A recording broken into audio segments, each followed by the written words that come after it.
Welcome back to the Water Minds podcast. I'm Danielle Emmett, and this is Nick Brannen, our wealth management advisor from Johnson & Brannen in Athens, Georgia. We are going to continue on with segment number 2 of our money and retirement.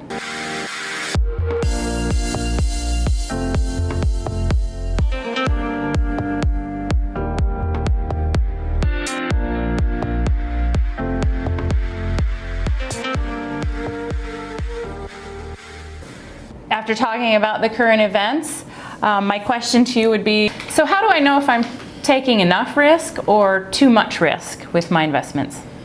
Great question. I think that's a very important thing to consider.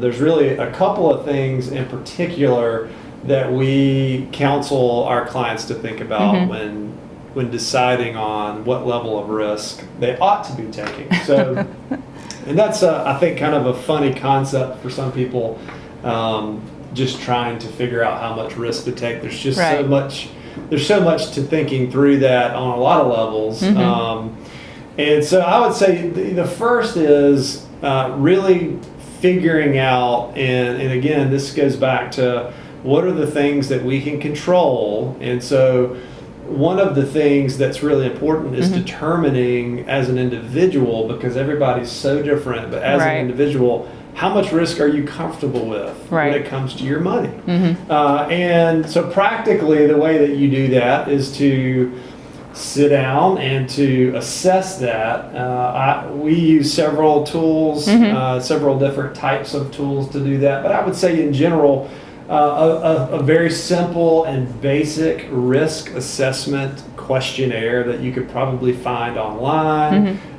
You're welcome to contact me and I can get that resource to you. But a risk assessment is they're designed in a way to give you a pretty clear idea of how emotional you are about your money and all the crazy bad things that can happen to your money. So that would be the first thing. Isn't a timeline, kind of when you want to retire, part of that too? You know, how much time do you have to take the ups and downs? Yeah, absolutely. So time horizon, another buzz term. Time horizon is certainly a big part of this. So how long do I have until I'm retiring? And so, you know, I would say the general wisdom is the longer that you have until you're retiring, the more risk you can, and the operative word here is the more risk you can afford to take. Right. So it doesn't mean it's the amount of risk you should take, but certainly the amount of risk you can afford to take. So the younger you are, you have more years to recover if something really terrible happens. Right. But I would say, in my experience in doing financial planning for people, I have 25-year-olds that are afraid of their own shadows. And I know plenty of 65-year-olds that are still jumping out of airplanes and doing crazy stuff. And so it's really tough to universalize a sort of a risk assessment. So I think assessing individual risk is the important first step. And secondly, just piggybacking on your comment, is you want to take an appropriate amount of risk, not only what you can tolerate and handle, but also what your plan needs. So to get you in a spot where you're able to actually get to where you want to go. Right. When we're doing financial plans for clients, not only are we assuming a certain amount of savings between now and then, but we're also assuming a certain amount of return on their investment between now and then. And so that comes with a commensurate amount of risk. Right. And so I think taking into account, am I on track for retirement based on my current level of risk that I'm comfortable with, that's probably where you need to be. But in some cases, we have clients who can't save any more money and they're coming up short, and we need to get a little more juice out of their investments. And so sometimes the conversation can be to increase the risk, but I would say in those two sort of controllable circumstances. Right, where they're comfortable. Yeah. So with all that, with the risk and the ups and downs, what are good things to consider when you're investing? You know, I know timeline, like you said, or time horizon, what you're comfortable with,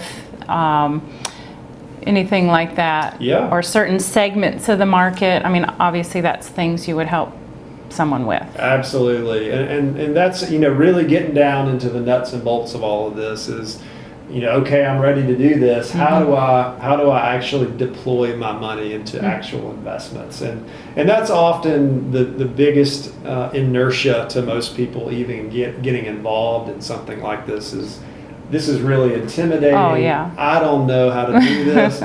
So I would say in general is keep it simple. Keep it simple. The complexity is always an impediment to progress, and so we want to keep it simple. So when you're choosing investments, one of the great things about 401k plans today is that oftentimes we have funds that will sort of just autopilot for us. And we have these target date funds, for example, that manage our risk for us all the way to the finish line. And we don't have to do anything except do the hard part, which is save the money. But then I would say further, you want to choose investments that fit into your plan. So if you're not a speculative person, you probably shouldn't be buying speculative investments. You want to make sure it fits into the risk profile that you've developed, right? Because you've been disciplined and developed your financial plan, right? And so you want to make sure it fits. And then I would say, make sure that the investment funds that you're investing in have a reasonable track record and they have reasonable expenses. And I think that'll really get you in a good spot. Well, great. This is all great information. And I thank you again for joining us and helping our MR Systems employees. And certainly. How can they get a hold of you again?